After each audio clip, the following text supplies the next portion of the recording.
Hello everyone, greetings from South Africa. As you can see, we are back in the usual environment. After the last video, I was so tired in Dubai, I actually had to stop. So, back with the bills. Today, I'm going to talk about our solar panels, as promised last time. We have 36 panels in total.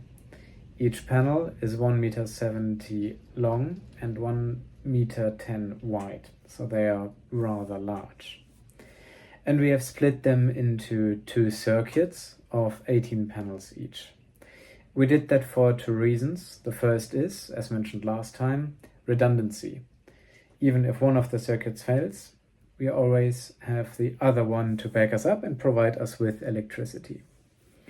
And when you look at the numbers, each circuit has a voltage of 576 volts, whereas at home, in the general house, electricity has 230 volts.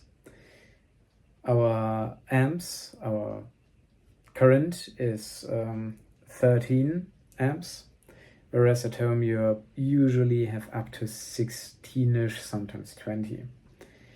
And we have a total power output per circuit of 7,290 watts, whereas at home usually you have 3,680 maximum.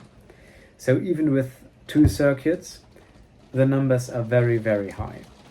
And if we would put it into one circuit, we would have much higher numbers. And as an example, we would have to use cables of a much greater thickness. At the moment, with a maximum length of 10 meters per cable and maximum 13 amps, we can use a cross-section of 4 square millimeters. And when you look in the table, if we would go up to over 1,000 and a longer cable length, we would have to use much thicker cables and therefore spend much more money.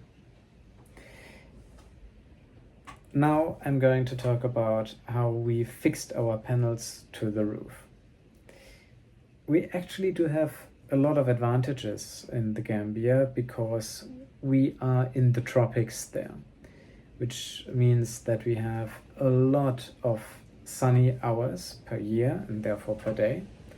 And we do have very high energy levels because the sun is in the zenith or very close to the zenith. The distance that the light has to travel through the atmosphere is comparatively short. So the absorption or the reflection rate of the sunlight is much lower compared to Europe. And because the sun is in the zenith or just slightly off the zenith, the orientation of the panels is not as important as it is in Europe. The panel can be flat or slightly angled, and we don't lose a lot of efficiency there. And therefore I devised a very simple and cheap system using local materials to fit the panels onto the roof. We used square steel tubes that we fitted into the grooves of the corrugated iron. We did that in order to lift the entire system above the corrugated iron sheets and fit them into the cross beams using screws so that the entire system is very stable. And we took similar square steel tubes, cut them in the middle so that we have two C-shaped profiles. Took one of the profiles, screwed it onto the square steel tubes in the corrugated iron, slotted the panels into this C-shape, took the other C-shaped profile, put it on the top end of the solar panel, and clamped it in between the two of them. Of course, the top profile we also screwed into the square steel tubes.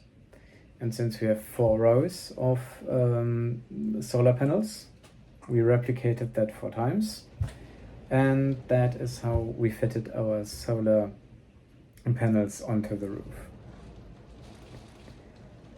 And next time, I'm going to talk about how we proceeded from there. See you next time.